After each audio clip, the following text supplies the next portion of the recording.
I'm Jamal Jones, the founder and principal attorney at Jones Health Law, and today we're going to discuss the Intervention Project for Nurses Monitoring Contract. If you are a nurse, whether an LPN, RN, APRN, etc., and have decided to participate in the Intervention Project for Nurses, or IPN, you'll first have to undergo an evaluation, which will include an interview with an IPN-approved doctor and a toxicology test. After this evaluation has been completed, IPN may suggest monitoring, no monitoring, or require that you enter into a monitoring contract. Typically, you have roughly 2 weeks to sign the monitoring contract. Prior to signing the contract, you should thoroughly review the IPN Participant Manual so that you understand the requirements for participation.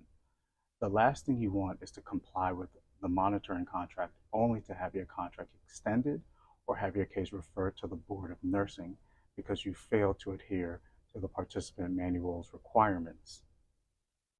You will also receive a contract packet which will include progress evaluation for therapy form, work performance evaluation form, notice of addressed employer change, IPN medication management evaluation form, and finally a medication report.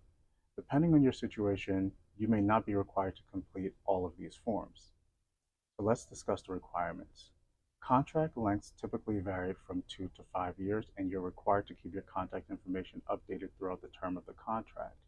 IPN will review your participation after 1 year of active monitoring. If you comply with the terms of the contract, they will grant you early completion and suspend your contract. For example, if you have a 2-year contract term and you pass all your toxicology testing and other requirements under the contract, IPN may suspend the 2nd year of your contract so that you can return to practice without any further obligations under the contract. During the contract period, you will be required to undergo random toxicology testing. This is an abstinence contract, which means that you are prohibited from using mood-altering, controlled, or addictive substances, including alcohol or alcohol-based products or THC and cannabis products. This is true even if you are not participating in the IPN program for any of these specific products. Periodically, you will need to check in with the Affinity eHealth Spectrum Compliance app for your toxicology testing notification Monday through Friday. Again, to ensure the accuracy of your testing, you must adhere to the recommendations in the random toxicology testing section of your participation manual. You're required to complete and submit a quarterly self-report online via the Spectrum Compliance app. Quarterly reports are due in January, April, July, and October. The app will have a complete list of reports due each quarter, some of which can be downloaded from the available reports page by clicking on the PDF link. There are some employment expectations to take note of. Prior to accepting a position, paid or volunteer, and or beginning nursing school clinicals, you're required to inform your immediate supervisor you are an IPN participant. Your position must include direct supervision by another licensed healthcare professional who is 1. Aware of your IPN participation, 2. Working on the same premises or same unit with periodic observation, 3. Readily available to provide assistance and intervention, 4. Willing to complete required employer report each quarter. RNs must be supervised by another RN or APRN, and LPNs must be supervised by RNs. LPNs may only be supervised by LPNs in nursing home facilities.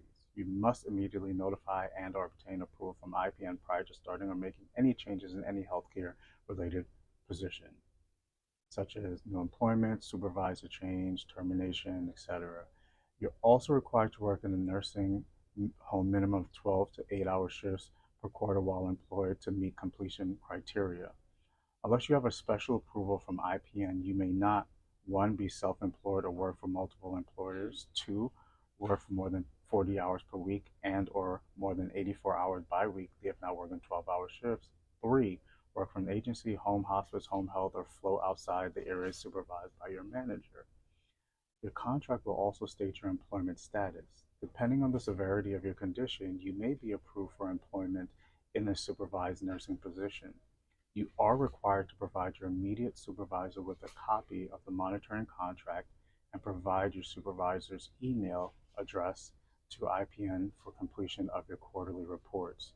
You also need to provide IPN with the contact information for your current place of employment as well as the name of your immediate supervisor. If you fail to relay this information to IPN, you may face immediate termination from the IPN program.